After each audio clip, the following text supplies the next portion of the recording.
Hey gang, hope everything's been going well. I like to kind of touch periodically on current events, things that are going on in the world. I'm going to touch on a couple of current events at the moment. One of them is the legalization of gay marriages. Yeah, I know, I've touched on this one before. But there's a court justice in Alabama who is instructing judges to not, I repeat, not perform gay marriages, even though the higher court has proven that it is against people's constitutional right to deny them the ability to marry. Now, the Constitution separates of church and state. And as anybody with any educational intelligence knows, homosexuality was not outlawed until the Romans decided it needed to be outlawed and wrote it into the Bible, and well, there you go. Look it up for yourself. But one of the other things going on is technology in today's life.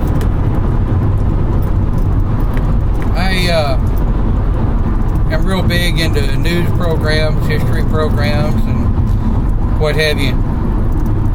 I watched a program today. Well, really didn't actually watch it. I kind of listened while I was at work.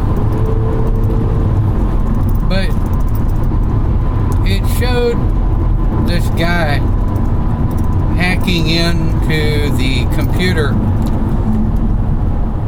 through the emergency vehicle shutdown system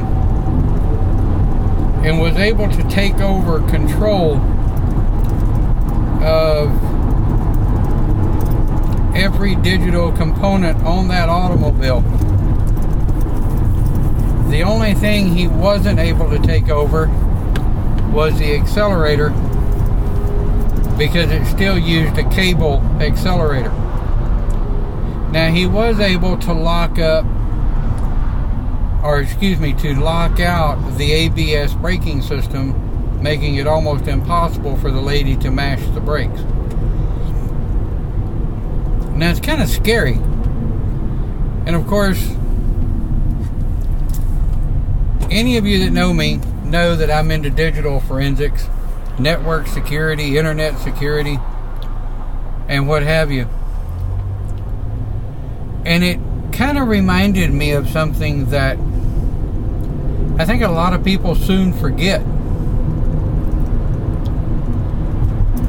And that is, when you're chatting with people over the internet, you may not realize, but by giving them your full name and date of birth, they can find out through a single website anything they want to find out about you. And a lot of people don't understand that your social security number, your work history, your arrest record, your movement history, in other words, where you've lived, is public data here in America. Anyone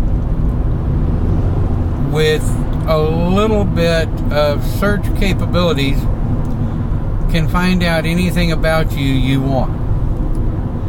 I tell people all the time, if you want to learn more about me, Google me. And a lot of people don't understand that. But if you want to find out about you, pull up a google.com website and search 3 things: your first, middle, and last name, first and last name, and then your first and last name and date of birth. Also search your most common username that you use for email accounts, logons, YouTube, whatever. And you'll be able to find out some of the information that's on the internet about you. And if you want to know what's on your record, publicdata.com can give you that information, but it also gives everybody else that information. It is a paid site. I don't think it's free anymore.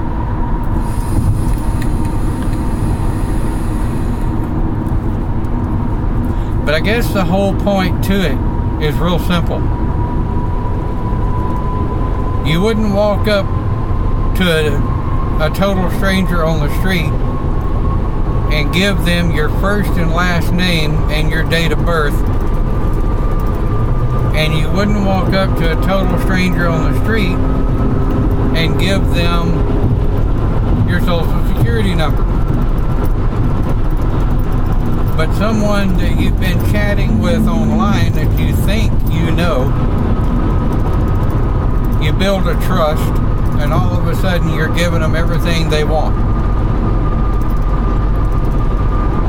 Well, me personally, if somebody wants the social websites that I'm associated with, I have no problem giving them the address to those social websites.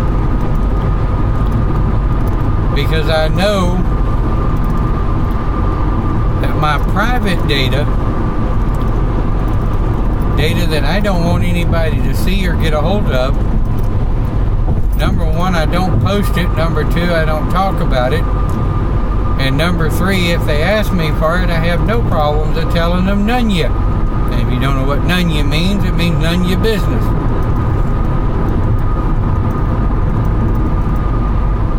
So, be safe when you're chatting online. Be aware that the people you're talking to may not always be who and what they say they are. Remember that. Just a tip. And back to the other topic of legalizing gay marriages. We don't have a right to illegalize it. As human beings, we do not have a right to tell people who they can and cannot love and who they can and cannot marry. Now, I realize there are variables to that statement, and I'm not even going to get into that rhetoric crap. But when it comes to gay and or straight marriages, we as humans do not have a right to impose upon those individuals our personal thoughts and belief systems. And I personally am for gay and lesbian marriages, but even if I wasn't, it wouldn't be my right to impose a law on others just because I don't believe in it, which I do. So, two very touchy situations, I guess. One, be smart on the internet. And two, remember to those out there that as humans, we do not have the right to impose our sociological philosophies on others when we do have a constitution in which to live by. So, alright, well, here's wishing you a happy day, and I hope all is well with you and yours.